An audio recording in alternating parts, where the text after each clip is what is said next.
Le 27 septembre prochain, la ville de Bienne aura-t-elle un nouveau visage pour la représenter ? Eh bien, rien n'est moins sûr, mais tout est ouvert. En effet, 3 candidats contestent le poste de l'actuel maire socialiste Éric Fehr. Alors, qui sont-ils ?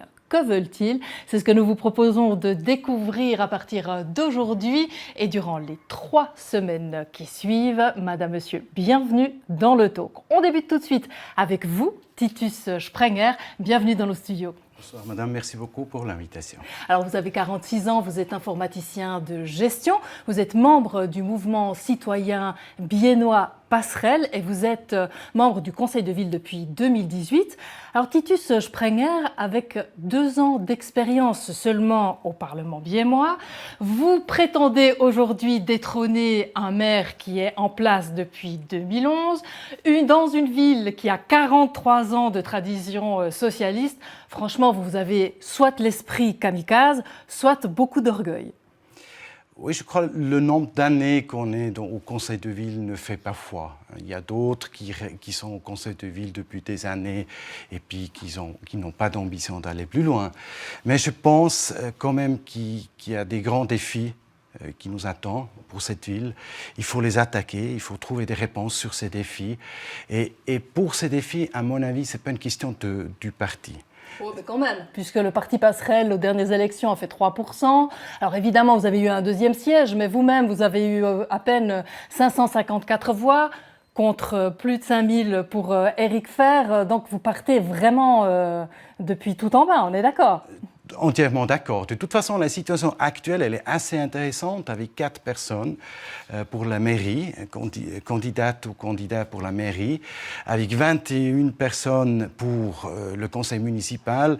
Donc, ça fait quand même une situation assez intéressante après les grèves climatiques, du climat, après les grèves des femmes. Donc, il y a quand même pas mal de choses qui ont changé ces dernières années, ces derniers mois surtout aussi, y compris la pandémie qui a aussi fait changer la perception. J'allais vous le dire, en pleine crise, là, c'est vraiment pas le moment de devenir maire d'une ville. Là, vous allez vous mettre dans un panier de soucis incommensurables. Oui, en même temps, il faut quand même que quelqu'un attaque ces défis, que quelqu'un prenne la parole pour aller de l'avant et puis surtout pas devenir négatif. Je crois, justement, on n'a pas tellement le choix pour aller de l'avant. Ces défis qui nous attendent, il faut aller de l'avant.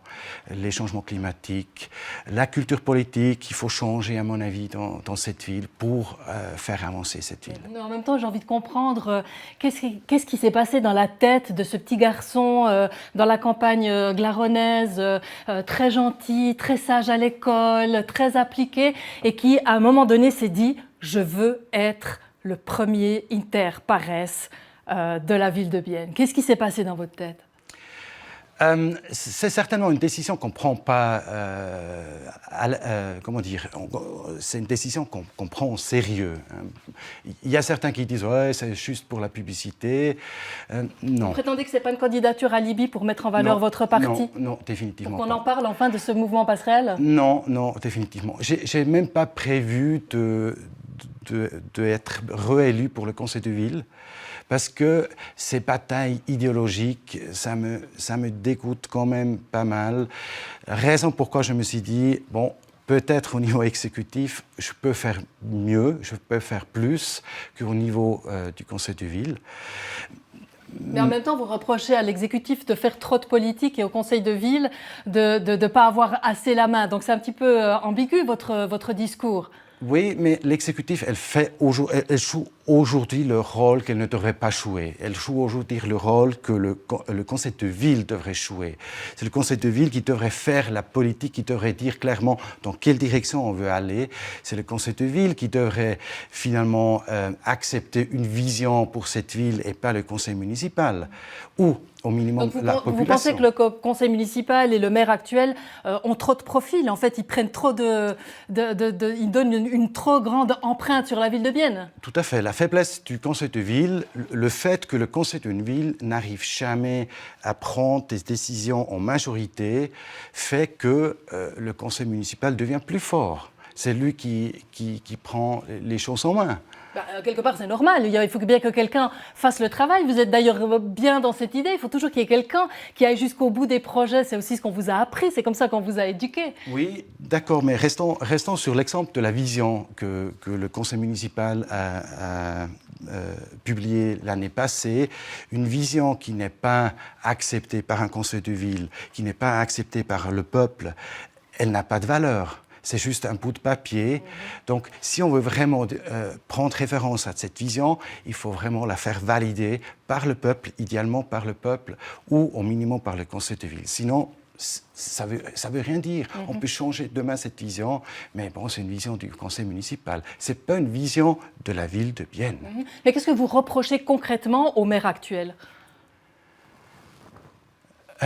Reprocher, de toute façon, il prend, à mon avis, trop souvent une position politique. Il est à l'exécutif, c'est à exécuter.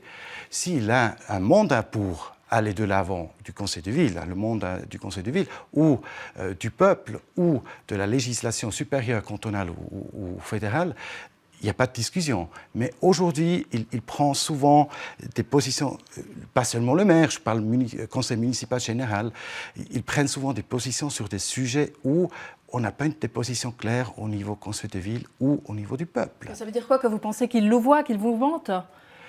Il faut de toute façon beaucoup plus faire participer la population. Mais répondez à cette question. Vous pensez que le conseil municipal et le maire mentent, qu'ils ne sont pas sincères avec vous ? Mentir, je crois que c'est trop accusation. Là, je suis quand même assez prudent, mais il ne répond pas toujours entièrement aux questions qu'on lui pose, aux initiatives qu'on a au conseil de ville. Souvent, il laisse tomber certains points, comme si on n'a pas posé les questions. Il manque un peu de sincérité,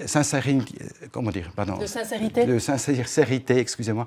Je trouve, des fois, je préfère plutôt qu'ils nous disent clairement, non, on ne peut pas le faire parce qu'on n'a pas les moyens, parce qu'on n'a pas les ressources humaines, parce qu'on n'a pas les ressources financières. Alors vous aimeriez amener un peu plus de transparence et d'honnêteté visiblement à la mairie. On l'entend, vous avez un accent suisse-allemand, j'ai parlé de campagne glaronnaise, mais vous êtes pratiquement parfaitement bilingue parce que vous avez vécu à Fribourg et à Lausanne, donc vous avez cette sensibilité-là. Votre lien avec les francophones de Bienne et les francophones surtout du Jura bernois ? Pas tellement, non, pas tellement. À part le fait que je passe souvent par le Jura bernois, parce que c'est une jolie région. Mais non, c'est plutôt ici à Bienne, dans la société civile, que j'ai contact avec les francophones. Et c'est aussi important, surtout ici à Bienne. Mais comment vous voyez cette communauté francophone entre Bienne et le Jura bernois ? Comment je la trouve ? Comment vous la voyez ? Comment je le vois ? De toute façon, la ville, elle a toujours une position importante pour toute la région. De toute façon, et si je pense typiquement aux places d'apprentissage, ici, la ville de Bienne joue aussi un rôle assez important pour mettre à disposition assez de places pour des apprentis francophones. On a un manque de personnes bien... Donc vous allez vous engager pour les francophones de Bienne ? De toute façon. Ça soit déjà par rapport aux initiatives que j'ai prises au niveau conseil de ville. En quelques secondes, Titus Sprenger, parce qu'on est déjà au terme de cette interview. Votre Bienne rêvée, si vous êtes élu le 27 septembre, dans 4 ans, vous avez fait votre travail, Bienne ressemble à quoi ? Dans 4 ans, bon, il ne faut pas rêver. En 4 ans, on n'arrive pas à faire grand-chose, mais j'espère bien avoir pu changer la culture politique à Bienne. C'est-à-dire plus de dialogue ? Plus de participation, plus de dialogue, plus de collaboration. Merci beaucoup Titus Sprenger pour être passé nous voir. Merci. Alors voilà, en tout ce qui concerne les élections, vous pouvez en savoir beaucoup plus et vous informer beaucoup plus en allant sur notre site télébilingue.ch et sur notre chaîne YouTube où vous pouvez retrouver notre jeu politique avec Titus Sprenger aussi et ainsi que tous les autres candidats de ces élections biennoises. Quant à moi, je vous retrouve mercredi prochain avec le prochain candidat à la mairie qui brigue la mairie. Il s'agit de l'UDC Beate Feurer. À tout bientôt.